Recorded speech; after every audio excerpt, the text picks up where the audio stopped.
안녕하세요, 여러분. 안태진 감독의 올빼미 2부 진행하겠습니다. 역사학자 이덕일 소장 나오셨습니다. 안녕하세요. 네, 우리가 지난번에 하도 열띠기 하다 보니까 정말 시작하자마자 20분이 훌떡 지나갔더라고요. 계속해서 이어가죠. 사실 우리가 지난번에 그 소현세제와 인조를 중심으로 이야기를 끌어갔습니다만은 이 영화에는 굉장히 중요한 주변적 인물이 많이 나옵니다. 가령 이제 어이 이형익이라든지 그리고 또 영의정 최대감 그리고 이제 결국에 독살당하는 강빈, 그죠? 소현세자의 부인인 강민, 그리고 또 그 풍양조 씨를 그 대표하는 세력 중에 하나인 소용조, 또 그리고 반가운 얼굴 박명훈, 그렇죠? 의사 중 한 명으로 나오는데 그 기생충에 박명훈도 나오고 해서 이 영화는 굉장히 반가운 얼굴들이 많이 나오고 또 그 연기는 잘하지만 얼굴은 그렇게 널리 알려지지 않은 그러한 좋은 배우들도 꽤 나옵니다.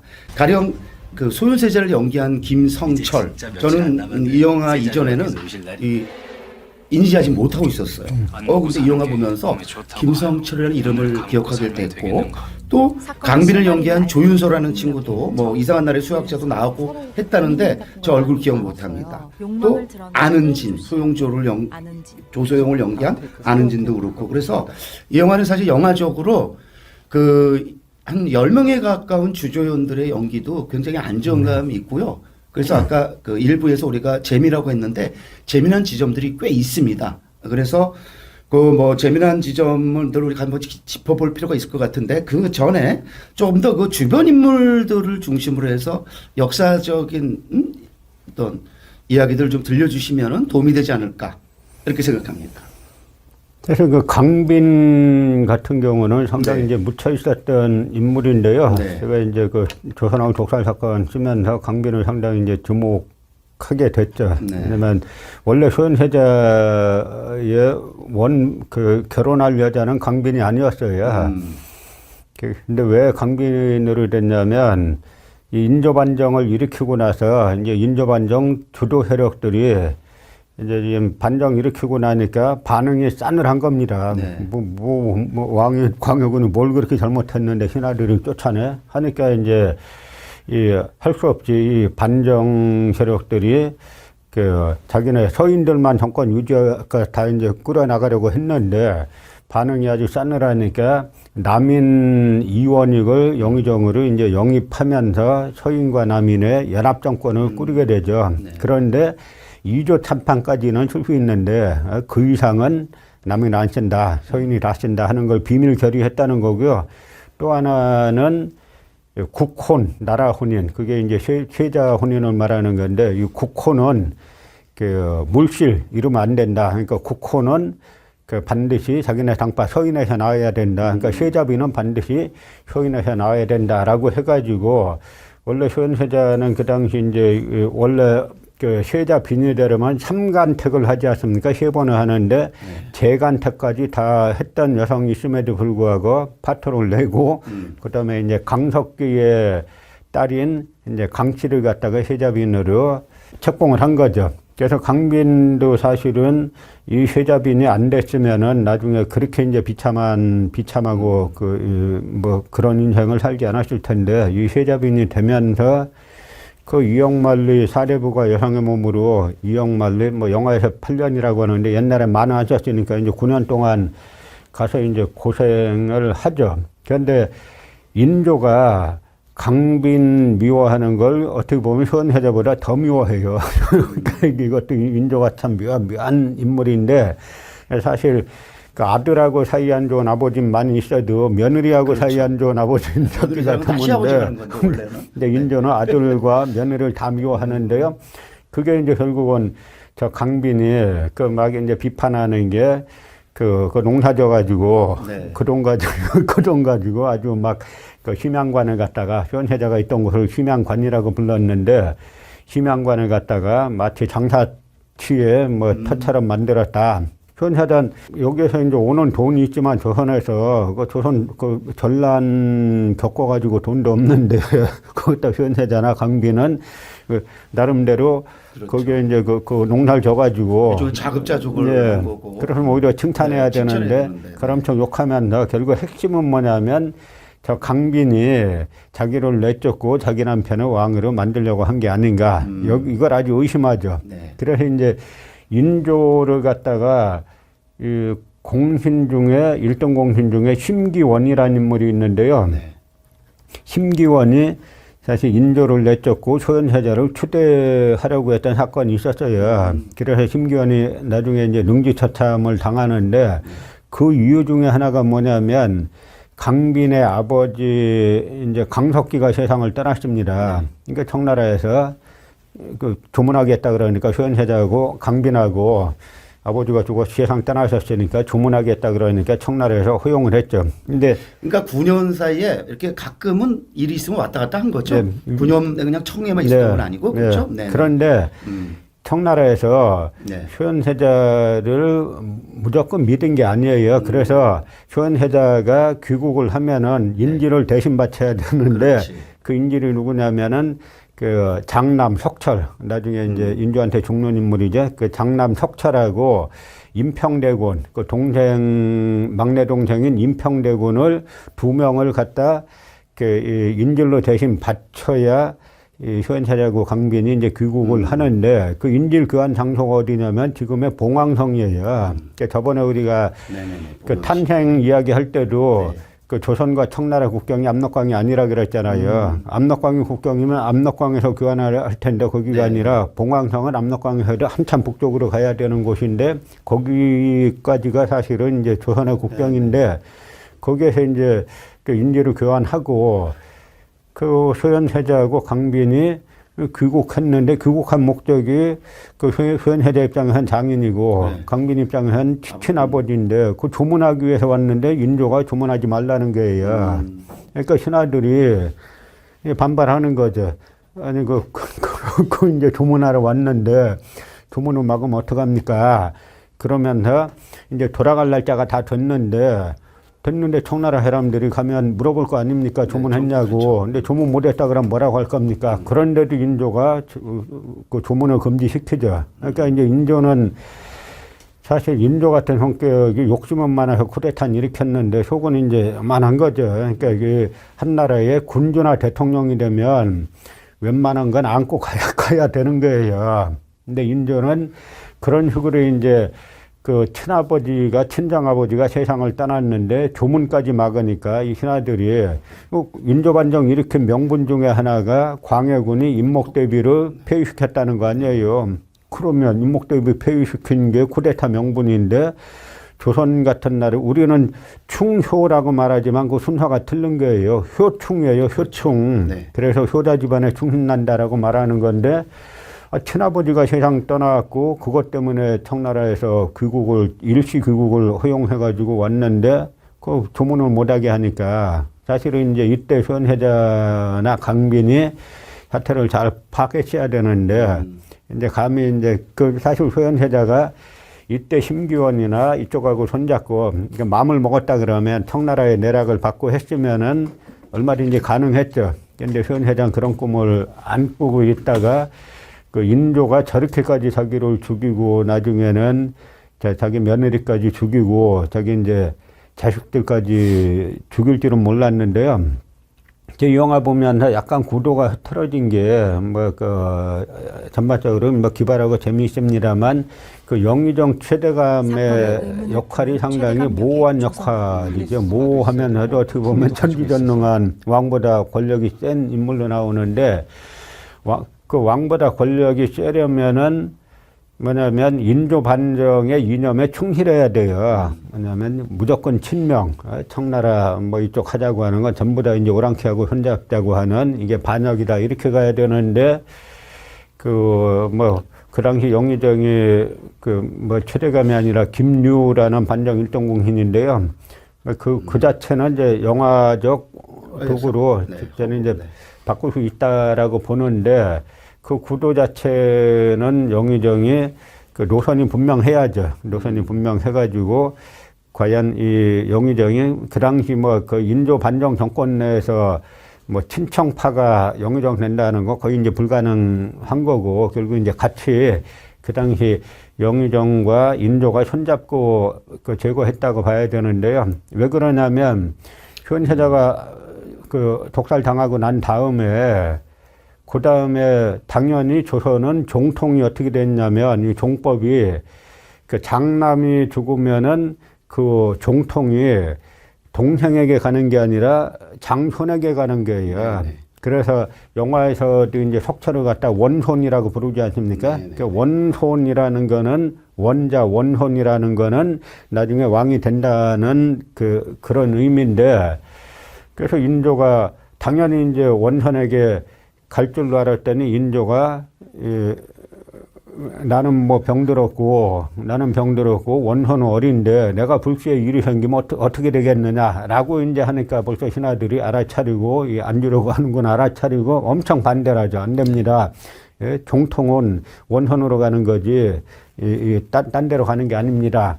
라고 엄청 이제 반대하니까 나중 실록 기록 보면은 인조가 김유하고 미리 짰어요. 영의정하고 김유한테 영상의 생각은 어떠냐라고 하니까 이제 이 김유가 그 원혼을 제거하는 결국 이제 이 원혼에게 줄 수 없다라는 거를 원혼에게 그 대통을 주지 않는 거에 동의한다는 거는 결국 원혼은 죽게 돼 있어요. 원혼이었던 인물이 자기가 왕이 못 되면은 그 원혼 주위에 사람이 모이게 돼 있는 게 왕조 국가에서. 그래서 이제 김유가 인조에게 동조하고 그다음에 김자점이 또 이제 동조를 하면서 그러면서 이제 강비는 자기 남편이 독살 당한 데다가 나중에 뭐 영화에서도 이제 석철이 제주로 유배가 해 이제 죽는 걸로 나오는데 그 삼형제를 전부 다 제주로 유배 보내가지고 둘이 죽으니까 아주 인조에 대한 비난이 아주 격렬했죠. 그러니까 인조는 이제 책임을 갖다 유모에게 돌려가지고 유모를 갖다가 이제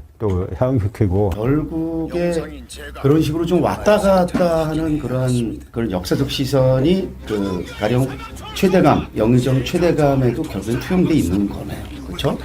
그리고 어떻습니까? 그 어의 이용이라든지 뭐 이렇게 뭐 굉장히 어떻게 보면은 야비한 인물로 나오는 거고, 그렇죠? 그가 총애했던 주맹증을 앓고 있는 심술사.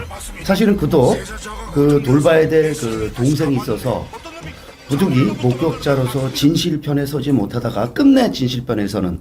그래서 이 영화에서 강조하고 싶은 거는 결국엔 그거였던 것 같아요. 우리도 다 목격자다. 그래서 영화는 역사물이지만은 우리 지금 눈 부릅뜨고, 우리 돌아가는 것 잘 보면서 끝내 진실을 택해야 되는 것 아니냐라는 그 메시지를 확실히 전한다라는 생각이 들고 그런 메시지가 좀 관객들한테 먹힌 게 아닌가 하는 생각이 들어요. 왜냐하면은 지금 이 시점에 300만이라는 거는 결코 그 적은 수치가 아니고 작은 수치가 아니고 예전 같으면 뭐 500, 600, 700만 정도 되는 이런 수치이기 때문에 올빼미의 기대 이상의 그 성공이 그러한 이 역사 영화로서 올빼미가 갖고 있는 어떤 현재성이 먹힌 게 아닌가. 저는 뭐 기대 이상이라기보다는 제가 늘상 저는 이제 사도를 제가 좀 비판적으로 봤지 않습니까? 왜 가해자 입장에서 그랬냐라고 하는 건데 왜 사도세자를 죽인 노론 입장에서 그랬냐 하는 건데 뭐 이 드라마는 현세자 입장을 많이 땄잖아요. 그렇기 때문에 비운의 현세자를 보면서 저도 놀란 게 우리 역사에 저런 이제 이 선각자가 있었는가. 나는 이제 그러나 이제 이 서인 인조가 죽였기 때문에 철저하게 묻혀 있다가 현세자가 이제 드러나니까 일반 이제 국민들이 저런 hon각자가 있었구나라고 하면서 아까 말씀하신 것처럼 현세자가 만약에 즉위했더라면 조선이 좀 바뀌지 않았을까라는 이제 말씀하셨는데 전 글쎄요. 아니면 만약 즉위했으면은 그 즉위해가지고 실제 반청 정책을 세게 밀고 반청이 아니라 이제 현실적인 정책을 밀고 나가고 현세자가 북경 가서 아담샤를 만나서 뭐 천주교 서적들을 받아오고 뭐 이제 그 지구위라든지 뭐 그 서양 광물들을 많이 가져오는데 그런 것들을 실제 정책으로 연결시켰다 그러면 과연 쿠데타 일으킨 서인들이 용납했을까라는 네. 이제 뭐 그런 생각은 그렇죠. 들죠. 계속 지금 거대한 세력이라는 그 용어가 좀 제 뇌를 떠나지 않고 있는데 사실 허용하지 않았겠죠. 그리고 이 영화는 결국에 그 거대한 세력을 충분히 담아내지 못했다라는 아쉬움이 있다라는 그 평가를 역사학자에서 내린 거고, 사실은 이제 영화를 보는 일반 관객이나 저 같은 역사에 잘 좀 둔한 사람 입장에서는 그 거대한 세력까지 좀 생각을 못하고 봤는데, 제가 영화를 보면서 저렇게 인조 한 사람의 개인의 문제로만 몰고 가는 것에 대해서는 저도 인정할 수가 좀 없었어요. 왜냐하면은 그 왕이라는, 조선시대의 왕이라는 걸 혼자서 다 이것저것 할 수가 네. 없잖아요. 혼자서 하게 되면 그게 폭군이 되고 그러면 쫓겨나는 명분이 되는 건데, 그래서 인조도 그 보면은 그 왕은 누구나 그 조선시대는 신하의 눈치를 볼 수밖에 없었고, 그런 점에서 봤을 때 그런 좀 아까 말씀드린 거대한 세력을 조금 더 해서 이 영화를 좀 큰 시선으로 그렸더라면은 이 올빼미는 스릴러서의 영화적 재미를 넘어서서 역사 영화로서도 굉장히 아주 중요한 영화로 자리매김될 텐데, 저도 느끼는 아쉬움이 그거예요. 분명히 이 영화는 스릴러서 재미가 있어요. 그런데 이 영화가 갖고 있는 역사 영화로서의 정체성에서는 좀 퀘스천 마크. 그러면 이 영화는 역사 영화로서도 문제작이고 스릴러서도 좋은 영화로 평가받을 수 있었을 텐데라는 아쉬움은 계속 드는데, 우리 저 소장님하고 얘기하다 보니까 그러한 거대한 세력에 대한 어떤 상대적 소홀이 결국에 이 영화에 대한 그 평가를 조금 그 하향 조정시키는 게 아닌가, 이런 생각이 좀 드네요. 그 말씀하신 것처럼 네. 그런 식으로 그렸다 그러면 제가 볼 때는 500만 이상 돌파했을 거로 네, 봐요. 뭐냐면 이제 그게 당연히 스릴러뿐만 아니라 그게 어떻게 보면은 잘못된 세력과 올바른 쪽으로 나라를 이끌고 가고자 하는 세력의 이 구도가 되는 거거든요. 네. 그러면 이제 훨씬 더 많은 공감을 얻을 수 있었을 것이라는 생각이 들고요. 이제 이영익 같은 경우는 영화에도 이제 그 소용 조씨가 나오잖아요. 네네.